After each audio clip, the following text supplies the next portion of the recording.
Hello, good evening from Anglia News. People all across the region have today been remembering the terrible events of a year ago. There have been tributes and silent reflection. And for the American servicemen and women in the region, the terrorist attacks on New York and Washington still feel very close to home. Michael Robertson reports.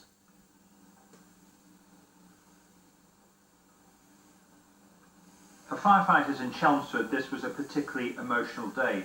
At precisely 1:46, the time of the first attack on the World Trade Center, they fell silent, remembering colleagues across the Atlantic. 343 firefighters died in New York. Many people found solace in churches. At the cathedral in Bury St Edmunds, a service of remembrance and reflection. At American air bases like Lakenheath in Suffolk, there were special services and many tributes to fellow countrymen who lost their lives. The freedom we work to preserve today will usher in a bright future for those who follow us. Our children will learn by our example how to overcome adversity and tackle problems with resolve. For Jeff and Anne Sandel from Wroxham near Norwich, today was especially poignant. 12 months ago, they were on holiday in the United States, and on September the 11th, were flying from Nashville to New York's LaGuardia Airport. As they passed the World Trade Center, they saw smoke from one of the towers and a plane flying below them. At that stage, they were totally oblivious to the fact they were witnessing what America has since described as the worst disaster in her history. The plane in fact drowned behind the first tower that was rising or smoking, and the next thing we saw was this terrific ball of flame that came out from the number 2 tower, and there was just absolute, everyone was aghast on the plane. Within minutes, the awful truth of what was unfolding in front of them began to emerge. There was a gentleman on our plane, and he'd phoned his wife and said that there was smoke from the tower, and she then told him that there'd been a terrorist attack and 4 planes had been hijacked. America's loss felt particularly keenly today, nowhere more than at the American cemetery at Madingley near Cambridge. Quiet reflections too at one of the earliest ceremonies in our region, Mass at St John's Roman Catholic Cathedral in Norwich, dedicated to the victims of the tragedy. In Colchester, a dedication service for the Memorial Garden at St John's and Highwood Community Centre. It commemorates all those killed in the United States on September the 11th. Norwich was one of many places where, at 1:46, buses came to a halt as drivers and their passengers recalled the events of a year ago today. Wherever you were in the region, memories of one of the world's darkest days came flooding back. Malcolm Robertson, Anglia News.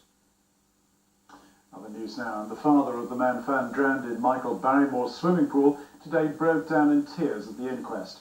The Essex Coroner's Court heard evidence that Stuart Lubbock had been known to take ecstasy, but his family denied any suggestion he was gay. Timothy Evans reports. The family of Stuart Lubbock arrived for an emotional day at the Essex Coroner's Court hearing in Epping. The inquest heard about his relationship with Claire Wicks, seen here with the dark hair. They were together for 5 years and had 2 children. But Stuart Lubbock moved out following an argument. That was 4 months before he drowned in the swimming pool at Michael Barrymore's house. The court heard her response to suggestions that Stuart Lubbock was gay. She regarded him as a typical ladies' man. The question was put to her, did he ever have a relationship with a man? No, she replied. A statement was read to the court from Stuart Lubbock's brother, Kevin. He said it was unthinkable his brother was gay. He told police it's like saying the Pope doesn't live in Rome. In the statement, Kevin Lubbock spoke movingly of his brother. It concluded, he was my tower of strength. To me, he was special. At that point, their father, Terry, seen here earlier, was overcome and left the court in tears. At the Millennium nightclub in Harlow, Stuart Lubbock met Michael Barrymore one night in March last year. Later that night, there was a party at the Star's house at nearby Roydon.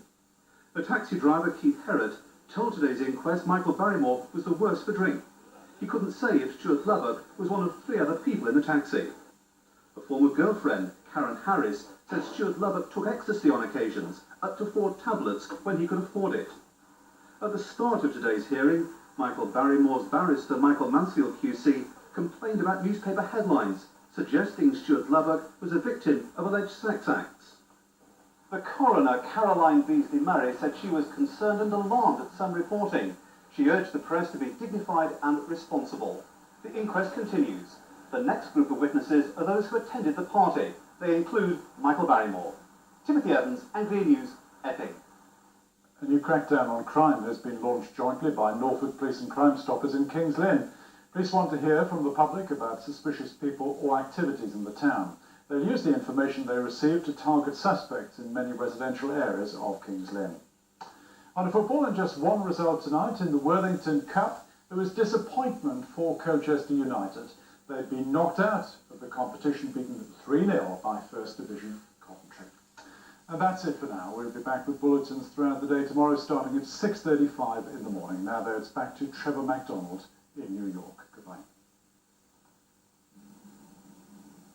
Hello again. In New York today, we've watched since early this morning countless people glancing up towards the skyline behind me, remembering where those twin towers of the World Trade Center once stood.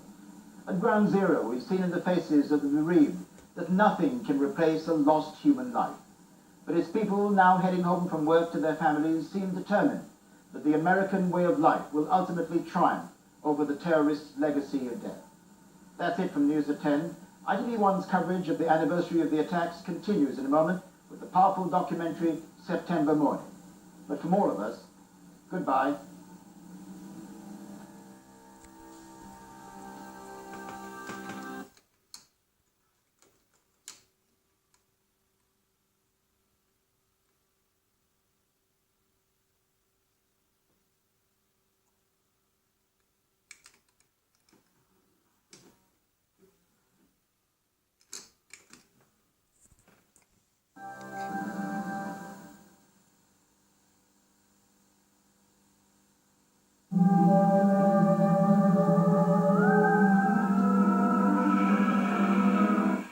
Powergen, controlling energy for homes and business.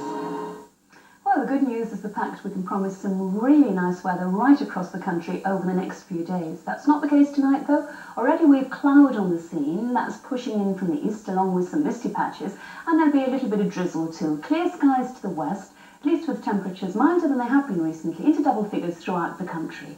Into tomorrow morning then, on a fairly grey note. It doesn't last at all. The sun soon gets to work on all that mistiness and it settles into a fine, dry, sunny day by and large, apart from eastern fringes there, where that cloud stubbornly persists. So with our temperatures on the whole, 22, 23, 23, 73 in Fahrenheit, but pegged back there for eastern fringes. That's all from me. Here's our summary. Powergen, controlling energy for homes and business.